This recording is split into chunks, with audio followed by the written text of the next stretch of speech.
I think Lightscape was a project that was a very organic artwork. It started actually with the song cycle. I wrote a series of vocal pieces that were really kind of touching on the idea of what's in front of us, the future, the horizon. And those pieces kind of grew into a visual work, a sculptural work, a filmic work. And it took time. It was very like glacial and gradual, and kind of one thing leads to another. I was thinking about this idea of the West, and I was thinking about this idea of Land's End, almost the geographic push, the kind of thrust, where simply there is nothing more, and it dead ends into the ocean. And I think there's kind of a strange and mythical energy that's created by that. There's kind of a radical friction that we see, and there's a lot of kind of living in the present. That is both within the work, but is also within the landscape around us. And I wanted to tap into that. And I think the work is really something which it doesn't lean on dialogue or language so much as a kind of kinetic motion, a kind of sense of landscape and change that's just moving continuously. Lightscape is constructed of a series of short stories. And each of these has different characters or locations. And as the work progresses, they kind of hopscotch, they kind of move through time and space. Different characters overlap, some never connect. And I wanted something that was like a series of notes. And the characters, instead of being built up flesh and blood with personality, I wanted to see them almost as musical notes that could create patterns through space. How they occupy the landscape, whether that's a shimmering high-rise in downtown Los Angeles or that's a desolate part of Death Valley. I wanted to kind of use the landscape as equal measure as the characters themselves. So a lot of what happened was I kind of conceived of the locations first and then brought people there. And many of them were non-actors. Some were actors a little bit, and a lot of it was improvisational. So it was really kind of pulling on the landscape and kind of pulling on that energy of the moment to create these scenes, and then to tie that scene together 2 months later somewhere else. So it was really kind of filmmaking without a safety net. I think I've always been attracted to the idea of breaking the screen, of something where the viewer is kind of inside the concept, inside the work itself. I like very much the idea of the viewer being empowered, where they're kind of authoring their own narrative. Collaborating with LA Philharmonic was fascinating. It's such an island unto itself, with its own protocols and its own ways about going. And I think for myself, I was very interested in our collaboration being something that was broad. I wanted to bring musicians into the work. We wanted to create original recordings of many minimalist pieces, from Reich to Monk to Riley to Glass, kind of going back to the godfathers and godmothers of minimalism, but also to do very contemporary pieces to accent that. The primary pieces of music in both Lightscape and Psychic Debris Field, the installation there, are based on the human voice. And they're using a very, very, very reductive palette of language, in which I want to kind of work in a minimalist way, but to use language to kind of strip it down, and through repetition, it changes meaning.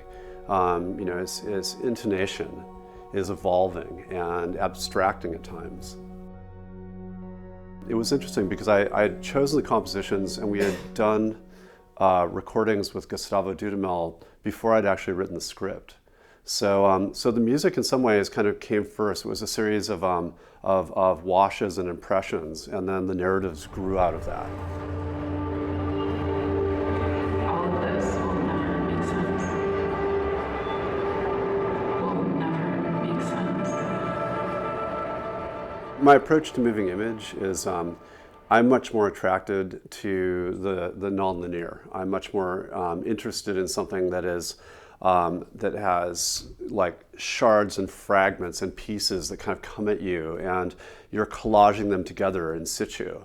I like that idea that the viewer is kind of moving through a work. They're not passive. They're not passively watching and consuming. And I think we live in a world that's so fragmented. It's so broken apart that I'm very interested in the idea that the artwork or the film is a space that empowers the viewer to kind of author that on their own, and not have the convenient beginning, middle, and end, the kind of arc, and you digest it and walk away. I like to leave things hanging. With the installations I make that use moving images, I'm really kind of interested in this idea of liquid architecture. The idea that architecture kind of dissolves the formalism, the weight of it, and it becomes something that's instead replaced by moving image and sound. And the choreography of the image, the choreography of the narrative, and how it moves through space. For me, that's kind of fascinating. And it's a way to kind of activate the viewer. And in some ways, you fall into it and it's surrounding you. In other exhibitions, it might be a labyrinth that you're snaking and weaving and winding through.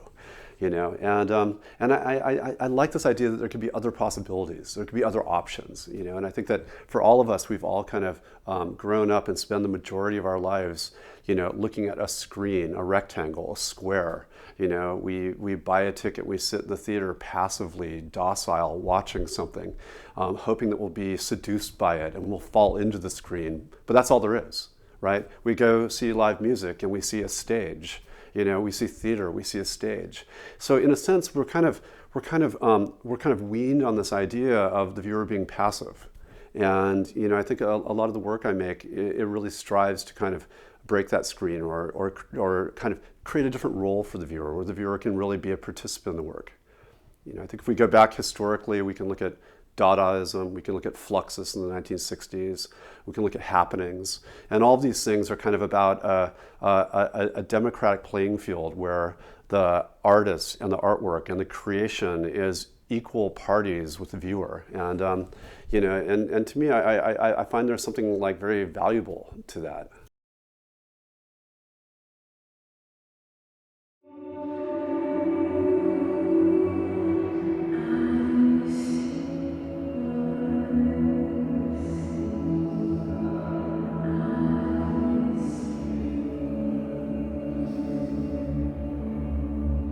The body of work in psychic debris field was really, it came out of making Lightscape. And I was kind of so immersed in making Lightscape a piece that's completely dematerial. It's moving image and sound and music. There's nothing to hold on to. You work on it for 12 hours and you lie down in bed and you can't see it, you can't think of it, it's just gone.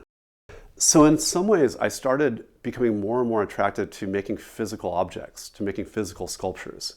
And it was almost a way of slowing down time and crystallizing these ideas and thoughts so I could come back to them again and again and work on them in real time, while simultaneously I was working on this other project that was completely dematerial. And what I found was in that process that each of them informed each other, And there's one scene in Lightscape that is, it's a scene in a 1950s modernist house. It's kind of a jungle-like landscape around it. You see the chlorinated pool. It's kind of the perfected dream cliche of the West Coast. The unobtainable view of like perfected high modernism.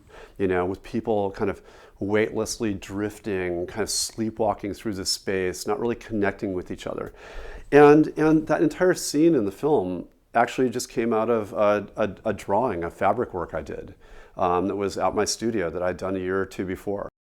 And it's interesting for me when ideas migrate through mediums, and they're not really containable in one medium only, but they just kind of start to drift and kind of move off, and they land somewhere else.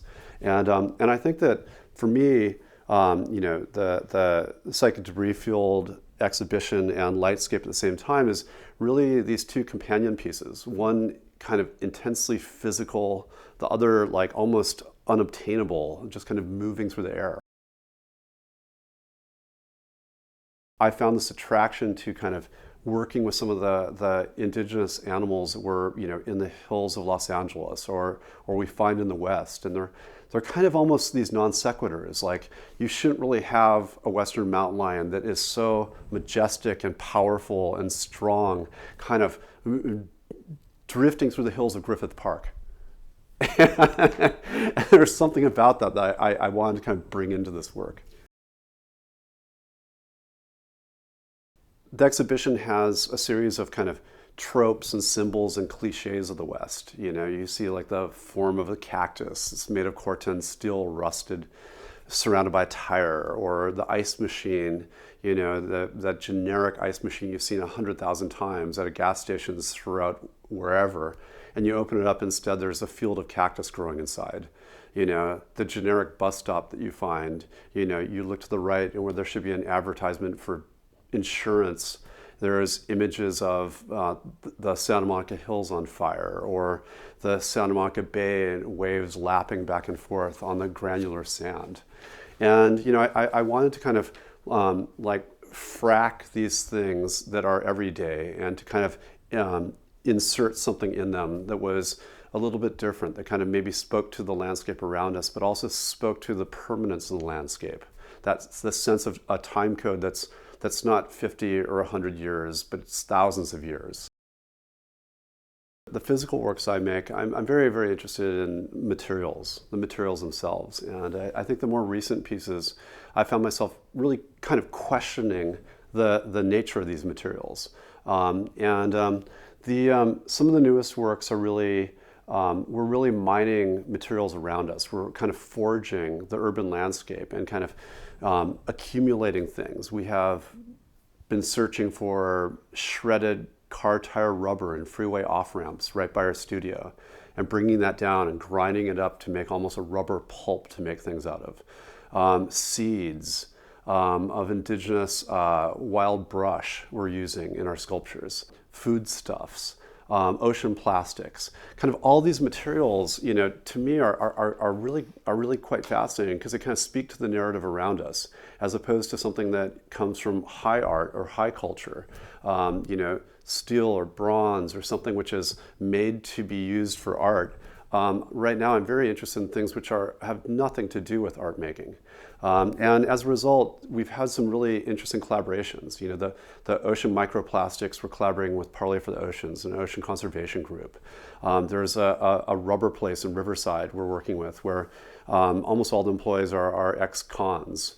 And they're out there like grinding down this car tire rubber into pellets, coloring it, and then, you know, and then we get batches of that and start making our sculptures out of it. And, you know, these kind of strange fragmented narratives, they infuse a different kind of meaning in what you're making.